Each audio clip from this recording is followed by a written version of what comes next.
আসসালামু আলাইকুম গাইস, আমি এসে আপনাদের সাথে এমডি মাহমুদুল্লাহ সান্ডিয়া। তো সবাইকে আমার ইউটিউব চ্যানেলে স্বাগত। প্রতিদিনের মতো আজকে একটি ভিডিও নিয়ে আসলাম।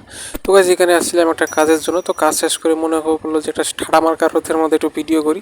তো এখানে ভিডিও করতেছিলাম। ভিডিও করার শেষে ভাবতেছি বাড়িতে যে ভাগ্নিকে নিয়ে যাব স্টেডিয়াম মাঠে, ওখানে ওকে নিয়ে যাব ঘোরার জন্য।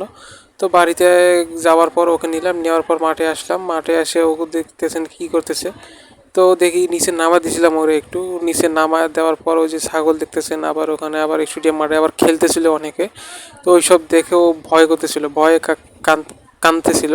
তো কান্নার পর বারবার বলতেছিল বুম বুম, মানে ও নিচে থাকবে না, ও আসবে উপরে। তো ওকে উপরে নিয়ে আসছি। আসার পর ওর সাথে একটু ভিডিও করতেছিলাম, মজা করতেছিলাম যেন ও হাসে বা না কান্দে। তো ওখানে কান্দিছিল অবশ্য। পরে ওকে ভাবলাম যে আবার ওকে নিচে নামাই দেবো ওর নিজের মতন করে হাঁটার জন্য। তো হাঁটে অবশ্য, কেবল নতুন হাঁটে, কেবল 1 মাস হয় এরকম, মানে শুধু হাঁটতে হলে শুধু ঢলে আর ঢলে এরকম অবস্থা। কেবল নতুন নতুন যেমন হাঁটে ছোটো বাচ্চারা ওইরকমভাবে।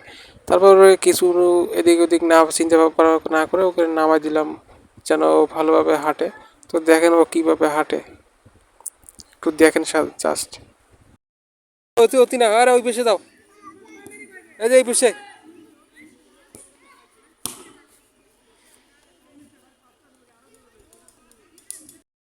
একলাই ওটো, সারামণি ওটো, ওটো ওটো, একলাই ওটো, ওটো। আরে আরে গু আছে গু, ওটো ওটো, ওটো ধরো। হ্যাঁ, হাঁটো। ওই যে হুঁশ দাও, বেশি দাও, হুঁশ দাও, দাও হুঁশ দাও।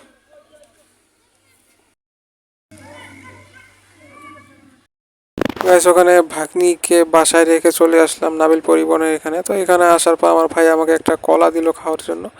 তো কলাটা ছুলতেছিলাম, ছুলার পর আর আমার ভাই বলতেছিল যে এই একটা কলা ঢাকার মধ্যে 10 টাকা করে বিক্রি হয়।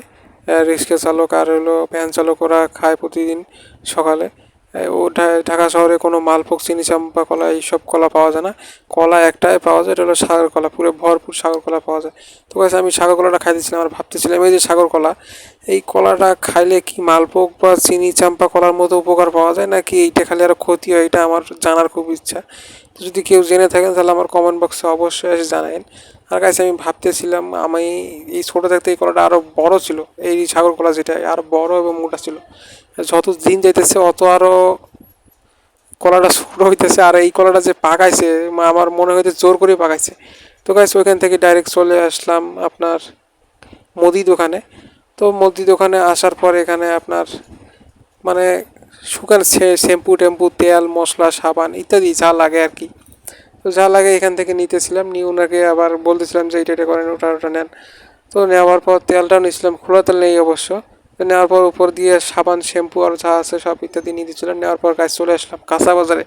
গাছ দেখেন কি টাটকা বাজার, এই মানে শীত নাই আসতে আসতে দেখেন বাজারের কাঁচা বাজার দেখেন কি অবস্থা, দেখেন একদম টাটকা। মূলাটা একদম শীতের মূলা, একদম দামও কমছে অবশ্য, আরও দাম কমবে। তো গাইজ, বাজার খরচ শেষ করে গোসল টোসল করে রেডি হলাম জুমার নামাজ এর আদায় করার জন্য। তো আজকে জুমার দিন, তো ওকে বলতেছিলাম আমার একটু ভিডিও করি। তো আসলো, আসে ও হাসতেছিল আমাদেরকে কালো দেখা যায় জন্য। তো গাইজ, আমরা কিন্তু আসলেই কালো, বিশেষ করে আমি তো একদম, আমার অবস্থা খারাপ, আমি একদম নিগ্রু, একদম ওয়েস্ট ইন্ডিজ আমি, আমার যা অবস্থা। তো কাজ হাঁটতে হাঁটতে চলে আসলাম মসজিদের এখানে। তো মসজিদের এখানে আসার পর জুতাটা ভালো করে রাখতেছিলাম, নাহলে জুতা পাড়াটারা একদম অবস্থা খারাপ করে দেয়। তো গাছ এখানে মসজিদে ঢুকলাম, ঢোকার সাথে একদম কীরকম আলাদা একটা প্রশান্তি প্রশান্তি।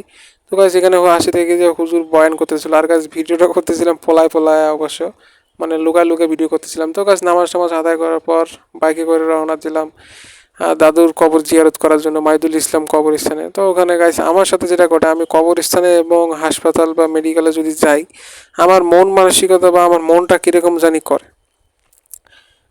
আমি প্রায় সময় দেখি মনটা কেমন জানি হালকা নরম হয়ে যায় যখন আমি কবর জিয়ারত করি বা মেডিকেল ওখানে যাই, হাসপাতালে যাই। তো ওই রকম যে অসুস্থ মানুষগুলো আছে ওখানে, হাসপাতালে গেলে কিন্তু অনেক অসুস্থ মানুষ দেখা যায়। তো এতগুলো মানুষের মধ্যে আমরা গাইস সুস্থ আছি, এটা কিন্তু আল্লাহর কাছে লাখো লাখো শুক্রিয়া। তো গাইস, কবরস্থানে এখানে আসলাম। আসার পর আমি আসি অবশ্য, সবসময় আসি, প্রতি শুক্রবার চেষ্টা করি আসার জন্য। তো আজকে আর আবার হারিফকেও নিয়ে আসছি, আমার ছোটো ভাই, তো ওর সাথে ছিল। তো গাইস, এখানে আমার জমিনের নিচে আমার দাদু দাদি সবাই আছে। তো গাইস সবাই দোয়া করবেন আমার দাদু দাদির জন্য।